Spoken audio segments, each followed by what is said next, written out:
Are we live?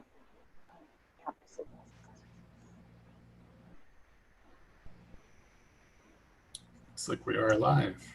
Hey, very good. Hi, everyone. Welcome to What the F is Going On in Latin America, CODEPINK's weekly program of hot news out of Latin America and the Caribbean. We broadcast every Wednesday, 9 a.m. Pacific, 12 p.m. Eastern on CODEPINK's YouTube channel. Today's program is co-hosted by myself, Teri, Mattson, and Leonardo Flores. We are two of the Latin America campaign coordinators with CODEPINK. Leonardo is a Latin America policy expert, and he's joining us today to help us deconstruct yesterday's Senate Foreign Relations Committee hearing with Elliot Abram. His testimony was specifically entitled Venezuela in Maduro's Grasp, Assessing the Deteriorating Security and Humanitarian Situation. So we're going to talk about yesterday's hearing with Leonardo and then let you know a little bit about some of the programs that we're organizing here at CODEPINK that directly overlap with what we heard in yesterday's Senate Foreign Relations Committee hearing. So welcome, Leonardo. I'm really happy to be with you here today. Yeah, it's good to be on the show. So perfect timing with some of the things we're working on and hearing Mr. Abrams yesterday, and say Mr. with, some trepidation. So maybe the best thing for us to do is do a quick rundown on the highlights of yesterday's hearing. It was an hour and a half long, and folks want to see the whole hearing, you can see that at C-SPAN. I'll put the link in the comment section of our webinar. But for me personally, the irony of listening to pretty much everyone on the Senate Foreign Relations Committee describe the Maduro government, they say, as a criminal regime, when the U.S. Special Envoy to Venezuela is himself a convicted war criminal. Now, I mean, how do we even frame all of this to make sense? Yeah, I mean, what we saw yesterday wasn't so much a hearing assessing the logic behind regime change. It was one that underlined the U.S. need for regime change. And rather than having these senators kind of stand up for international law, what we saw was them offering advice to the Trump administration on how best to overthrow Maduro. So, for example, we heard Senator Shaheen talk about the need to impose sanctions on Turkey because Turkey and Venezuela are engaged in trade. We heard Senator Chris Murphy, strongly criticize the Trump administration's actions throughout 2019, but not from a principled point of view, but rather from a tactical point of view. Basically, he was implying that if he were in charge, he would have been able to oust Maduro himself. And so the criticisms we saw weren't of the goal, which is regime change. Everyone on that committee is in favor of regime change, unfortunately. What we saw were criticisms of the implementation of Trump and Elliot Abram's strategy. What was particularly interesting to me was how the Democrats on the committee appeared to be more hawkish than the Republicans. Yeah, which is really kind of shocking because, they position themselves as the left party, but there really is no left party in that regard. It's represented in the Senate. And they want the same thing as the Trump administration, as I mentioned prior. I mean, luckily, I don't really see a chance of an armed invasion, an armed war against Venezuela happening. I was much more concerned about that maybe a year ago or even 6 months ago. But as we're getting closer to the election, I think the possibilities are becoming more remote, or at least I hope so. Well, that was actually brought up in yesterday's hearing as well, as to how Abrams felt about U.S. military intervention in Venezuela, with or without congressional approval. Yeah.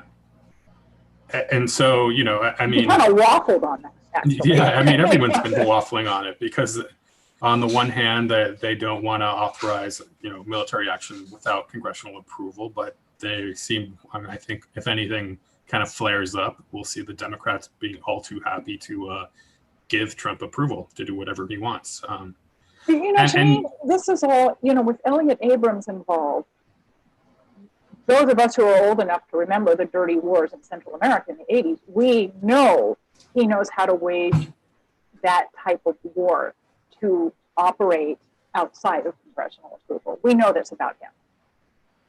Yeah. And I mean, in the 80s, he was known, the strategy was known for, smuggling weapons in under the guise of humanitarian aid, for funding paramilitary groups and Contras. We're seeing some of that in Venezuela. We've seen, in February of last year, when they tried to push aid through from the Colombian border, some of those trucks had basically what were materials that could be used for war that had nothing to do with aid. And we've seen planes from the U.S. smuggling weapons into Venezuela. So, I think the Trump administration is keeping most of its options open. I would say all options open, but of course, the one option they never engage in is dialogue. Well, so let's talk about dialogue. And I think it was Senator Murphy yesterday who said there was a complete, and this was done by John Bolton, that the Norwegians had been organizing dialogue between the Venezuelan opposition and the elected government, and that was all torpedoed by Bolton. There does not seem to be any sort of desire for any sort of political outcome in Venezuela other than what Abrams and his counterparts want. Yeah, and I would disagree with Senator Murphy on who torpedoed the elections. Maybe it was Bolton in the sense that he was the one pushing for sanctions, but it wasn't any sort of comment from Bolton or Pompeo that torpedoed those talks. It was the fact that Trump imposed, as those talks were ongoing, he imposed what the Wall Street Journal called a total embargo on Venezuela, the harshest of the sanctions yet, preventing Venezuela from doing business with anyone in the U.S., basically, and by extension from anyone connected to the U.S. financial system, which is almost every company in the world. And really, but what really kind of struck me about Murphy's analysis there was that he rightly points out that the Trump administration sabotaged dialogue in August 2019, but then he ignores the fact that they also sabotaged dialogue in January and February of 2018, leading to what Murphy erroneously calls fraudulent elections, presidential elections of that year. They weren't fraudulent in any way. What the Trump administration did was to delegitimize them, and Senator Murphy has completely bought that argument hook, line, and sinker. If he extended his analysis beyond 2019 and really looked at what happened in 2018 and 2017, he would see that the Trump administration is intent on strangling the Venezuelan economy no matter what the cost to the people or to the economy itself. So I have to refer to some Elliot Abrams again, because you're mentioning, desired outcomes. He overtly stated yesterday that the sanctions would be lifted when the U.S. achieves its desired outcome.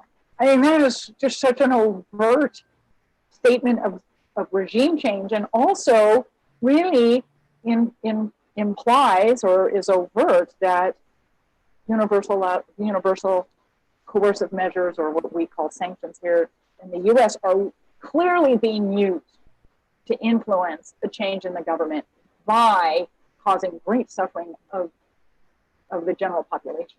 Yeah, absolutely. Unilateral coercive measures, yes.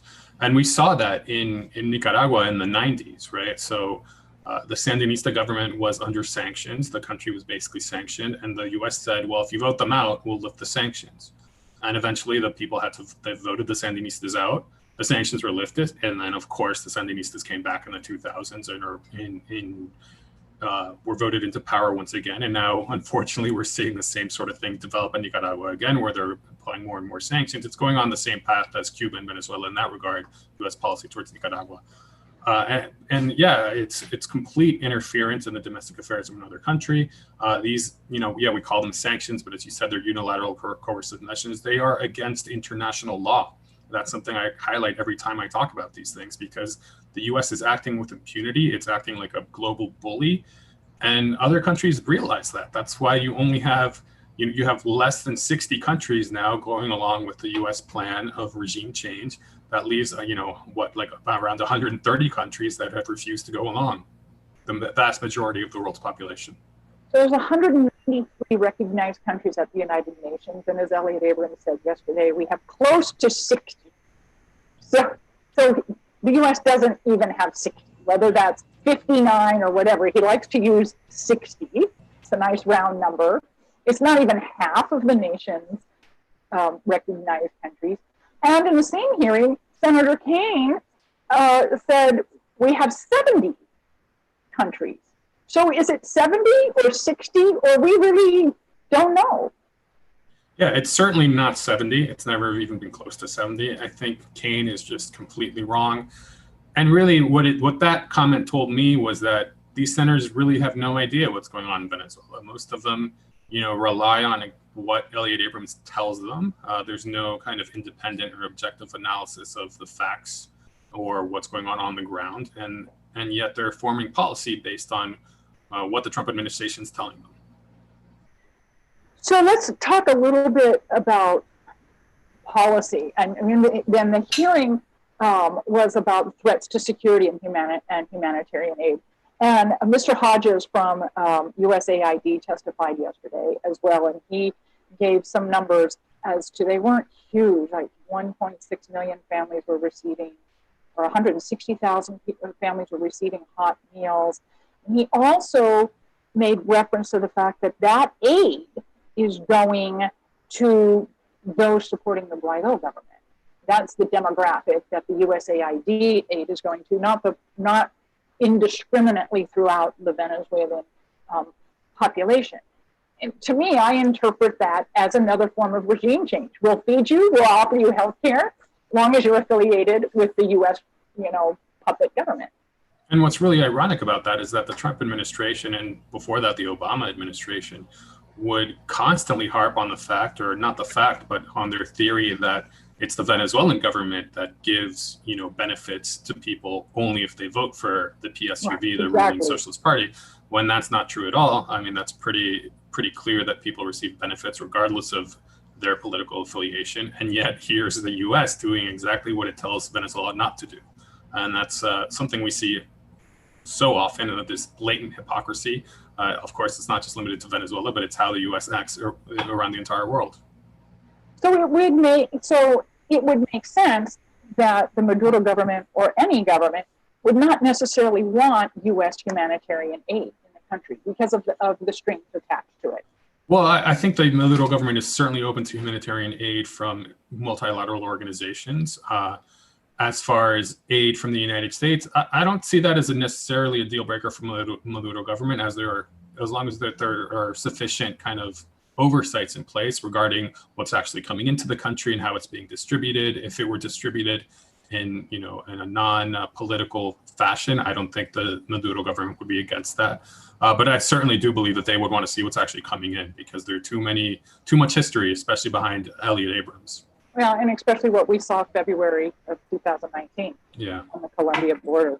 So, Leonardo, let's talk with the audience a little bit about what CODEPINK is doing with our Latin America team, because our latest campaign, our umbrella campaign, basically for our work, is called a new good neighbor policy. And we do realize this does come out of the Roosevelt administration historically, although we're not trying to replicate FDR's project. It was good in spirit, but did have flaws, which we all recognize. But our goal with our Latin America team is to emphasize and educate against so much of what we heard in the Senate yesterday.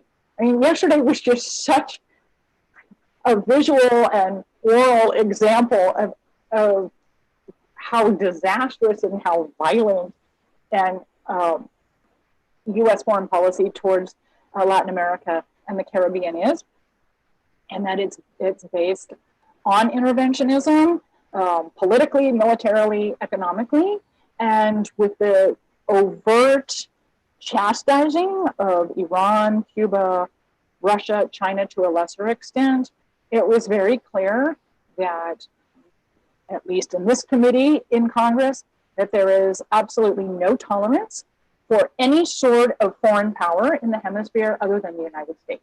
Yeah, and just to go back on something you briefly mentioned, we're in kind of relaunching this good neighbor policy. We're not trying to whitewash anything that Roosevelt had done back in his era, but if anything, I think the mistakes that and the horrors committed by the Roosevelt administration, which include, for example, supporting the Somoza dictatorship in Nicaragua and maintaining Puerto Rico as a U.S. colony.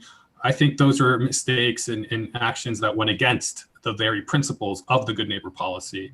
I don't think it takes away from the policy, and if anything, it highlights what the Roosevelt administration should have done in that time.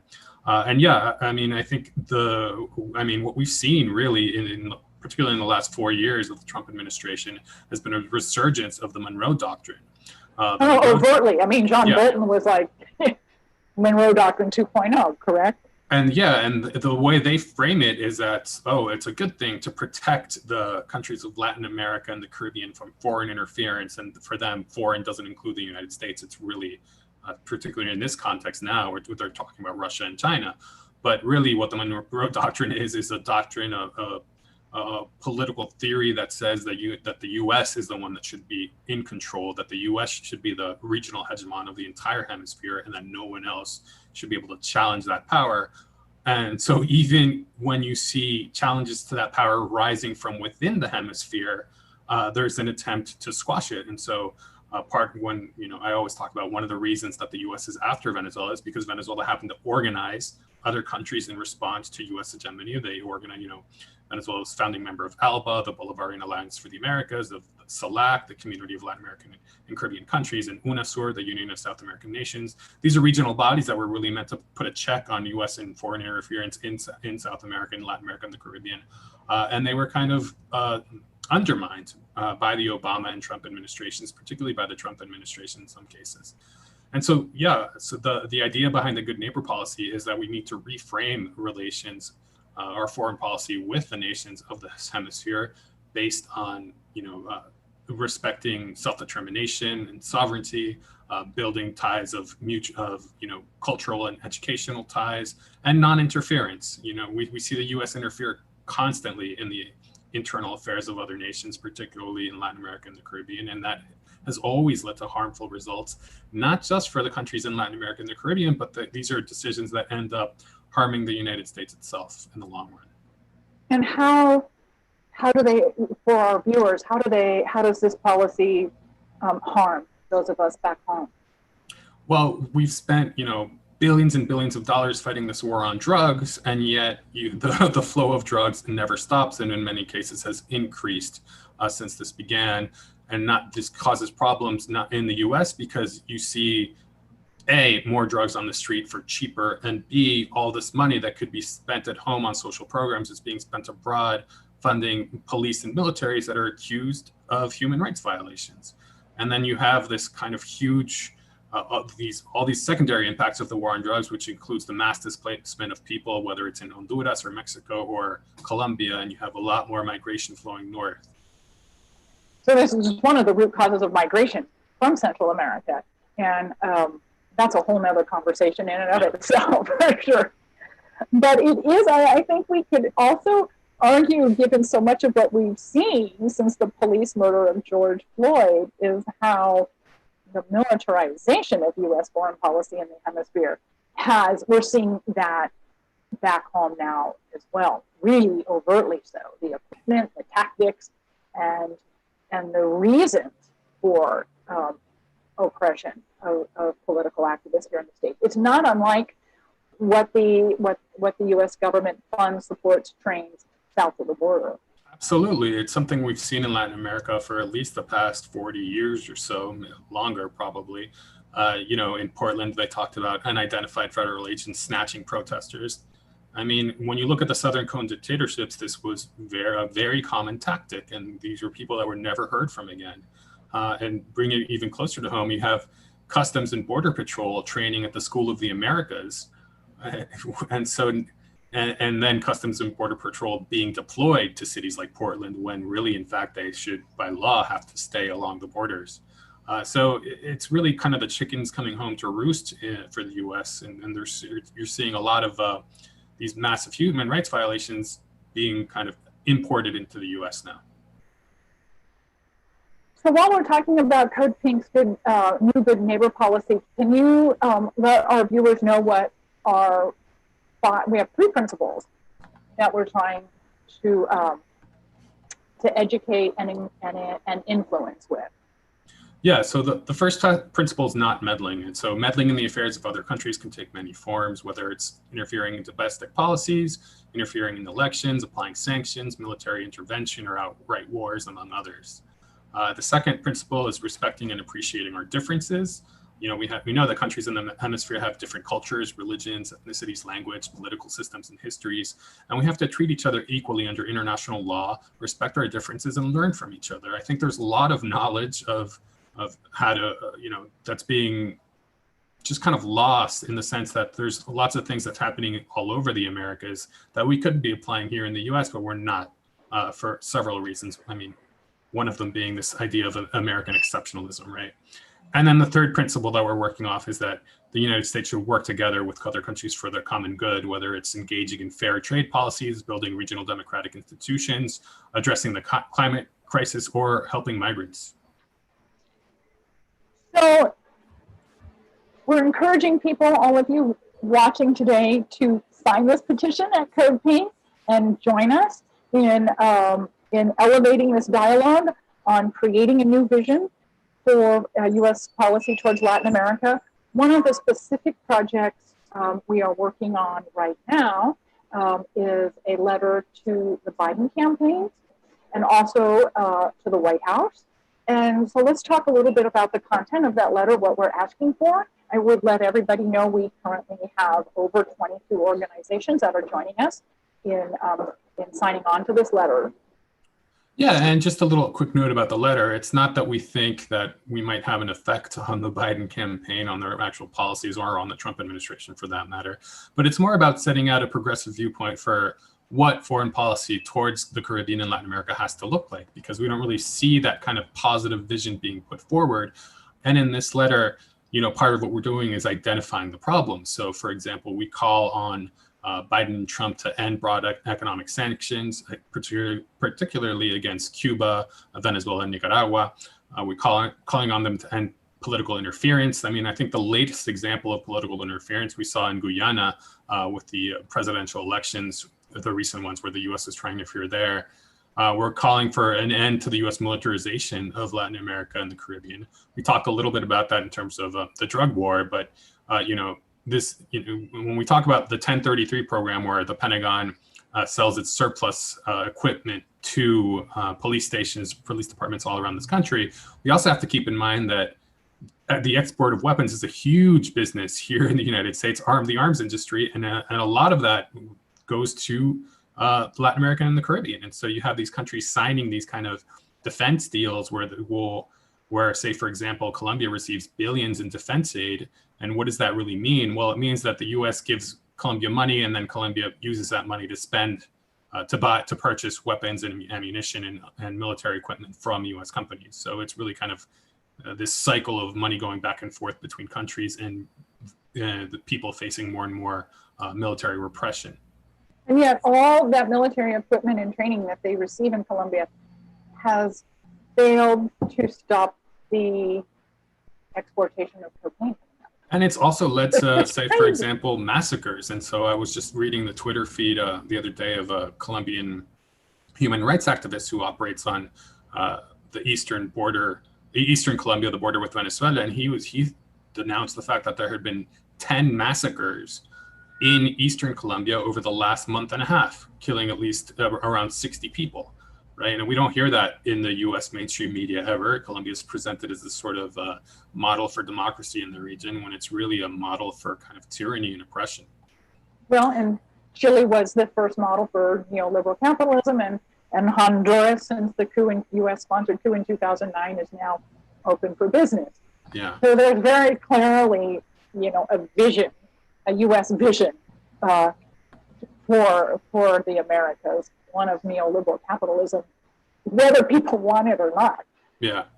And then, so just to continue with what's in the letter, we also call on the U.S. to support the human rights of all people from the understanding that you can't support human rights abroad without ensuring human rights within its own country. And so, meaning that we have to deal with issues of white supremacy and institutional racism and the treatment received by Black, Indigenous people and migrants as well. We also call for humane immigration reform and for trade policies that actually center people rather than corporations.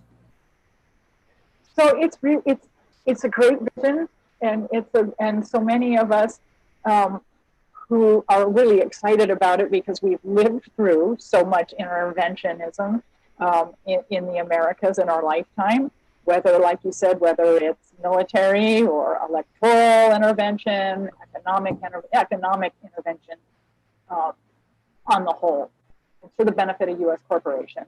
And to bring it back to the first topic, so yesterday at this hearing with Elliot Abrams in the Senate, they were all very open about the electoral interference they were engaging in, right? So you had Abrams and Rubio and Bob Menendez and several others talk about Venezuela's upcoming December parliamentary elections, and they were saying it was going to be fraudulent. There's absolutely no evidence that any sort of fraud will take place.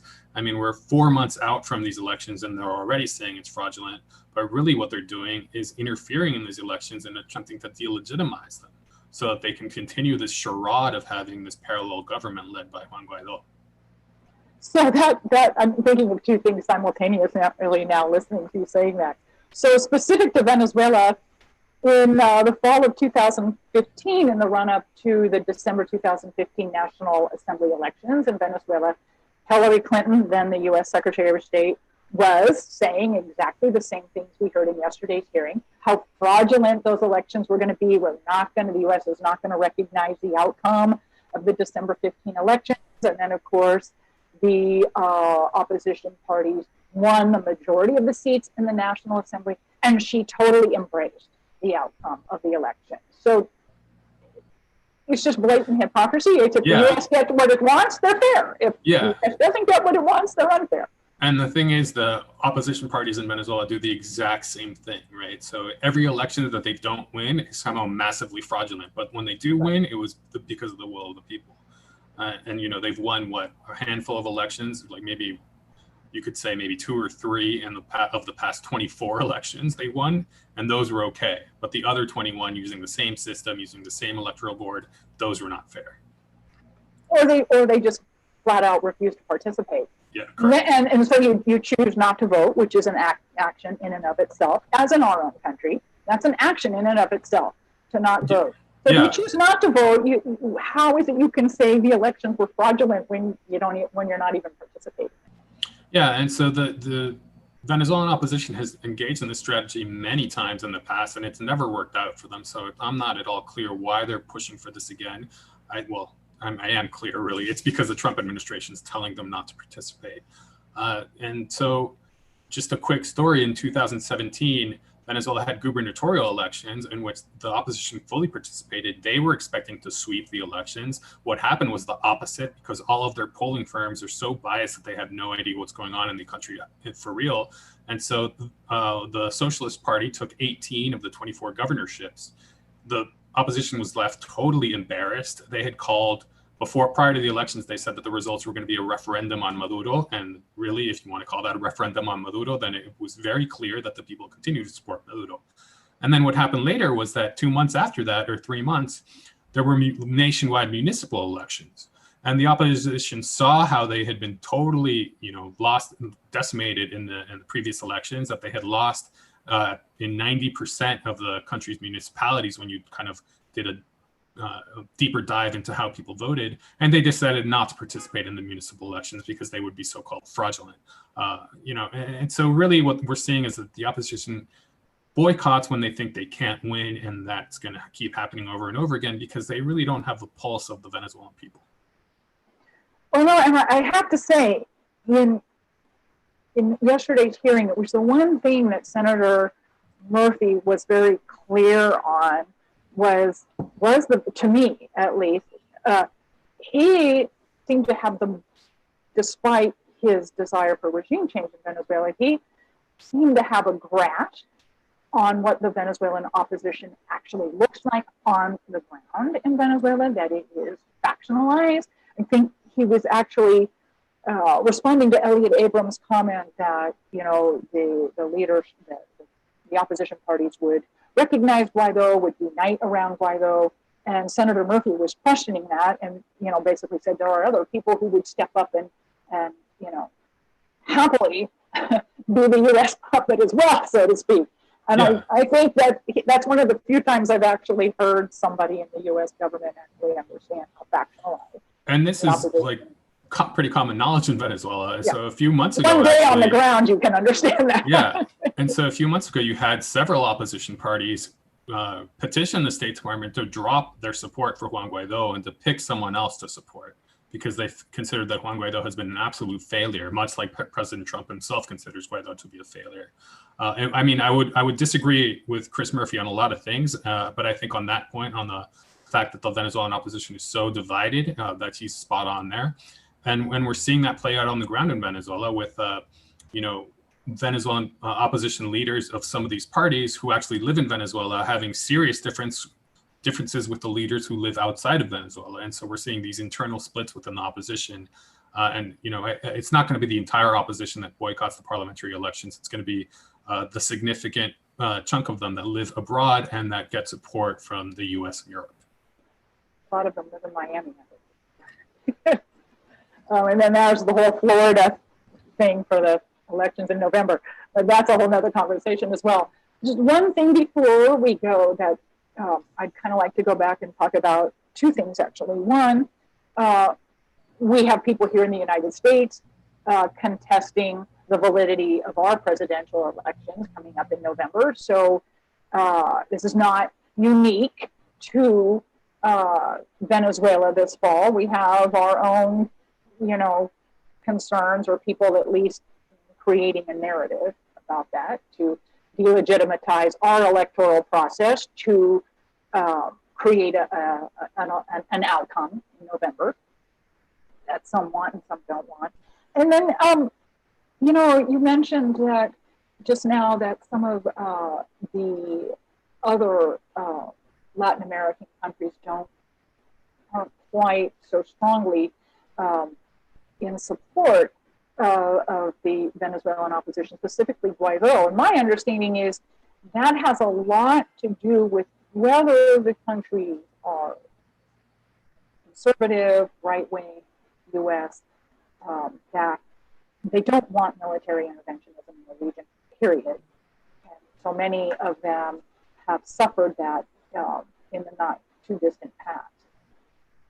Yeah, and I think within Latin America, there is also divisions within countries, right? So yeah. While the Brazilian military and the Brazilian people might not want any sort of military conflict with Venezuela, Bolsonaro himself, who knows, right? Because he might see a way to benefit from that.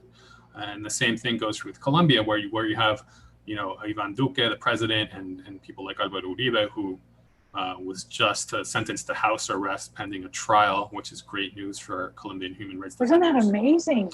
Yeah, I mean, we're not hearing that much in the US media. I mean, this is a guy who is a known drug smuggler and has known ties to narco trafficking and is known to have committed and ordered massive human rights violations. So it's good that he's being brought to justice. But anyway, while these leaders might want some sort of military confrontation with Venezuela, I don't know that the Colombian people do, and it certainly doesn't seem to be the case that the Colombian military wants that. So we have a few minutes. I promised you 20 to 30 minutes in this interview, and we're approaching 34 minutes. So before we leave, is there anything specifically that we've missed or should put special emphasis on for our viewers? Well, we also wanted to talk about TPS for Venezuelans, which is something Bob Menendez brought up yesterday, urging the Trump administration to grant TPS to Venezuela. And on that topic, I myself am kind of agnostic, because on the one hand, obviously I support the right of anyone to migrate anywhere. And that broad support for migrant rights, you don't want to say that certain migrants shouldn't be allowed. But at the same time, it seems very hypocritical to grant TPS to Venezuelans when TPS for every other country is pretty much on hold pending a court decision in January of next year. It's kind of very much a ploy to make sure that Venezuelan campaign financing continues, particularly in South Florida, where you have a lot of expats who are very wealthy and very active in financing campaigns, whether it's from Democrats or Republicans. So regarding TPS, it was Menendez who brought it up, and Abram's response was that no one, Venezuelans here in the U.S., I think there were 200,000 roughly is what Menendez cited, are not being deported. And yet, Central Americans are being deported every single day. And this, to me, is one of those things that I think is really helpful for people to understand U.S. foreign policy in Latin America. When you can come to an understanding as to why people leaving Venezuela are labeled political refugees and are not come to the U.S. are not being deported, and those people fleeing horrific root causes of migration in Central America are being deported back to their countries, where many are imprisoned and or killed upon their return. Yeah, and there's an element of racism to this as well, right? Just like there was with the Cuba migration policy, this kind of like wet foot, dry foot policy that related to Cuba, but then not applied to Haiti, which under any kind of objective measure is worse off than Cuba. And so, you know, a lot of that relates to the fact that Venezuelans, particularly those in the U.S., are perceived as, you know, whiter or more European looking or richer and not as indigenous or black as other migrants from other countries, when, you know, the reality actually in terms of Venezuelan demographics, it's totally different. White people are very much a minority. Most people are a mix of, you know, indigenous and black and European, you know, but you know, most people aren't white in Venezuela.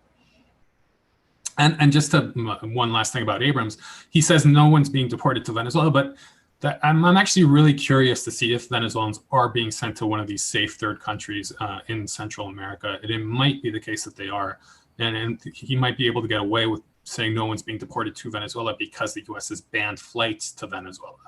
Right? So it's not like, so it might just be a way of him kind of dodging the question. I'll try to do some research to see if people are actually being deported to the safe third countries, but I'm not sure. Because that could easily be the workaround. We're not deporting them back to Venezuela, but they're not able to stay here in the States. That would be a really good thing for us to challenge him on, overtly so, challenge the whole policy. So, Leonardo, thank you so much. I'm so pleased to be working with you, and it's always such a pleasure to have these conversations. And I just want to remind our viewers that you can see our Latin America team's Good Neighbor Policy at CODEPINK.org. And if you have an organization that's interested in signing on to our policy letter to the Biden campaign and to the White House, you can email me or Leonardo at CODEPINK.org, or Teri, Teri, at CODEPINK.org, and we can tell you more about that project as well if you'd like to engage in it. Thanks for having me on, Teri. Oh, thank you. So thanks, everyone. Just remember, tomorrow is Code Pink Radio. We broadcast on WBAI New York and WPFW out of Washington, D.C., 11 a.m. Eastern, 8 a.m. Pacific every Thursday. And then that morning program gets rebroadcast every Thursday evening at 7 p.m. Eastern, which is 4 p.m. Pacific. And please be sure to join us next Wednesday, 9 a.m. Pacific, 12 p.m. Eastern, for another episode of What the F is Going On in Latin America. So thank you so much. Great conversation. Yeah, thank you.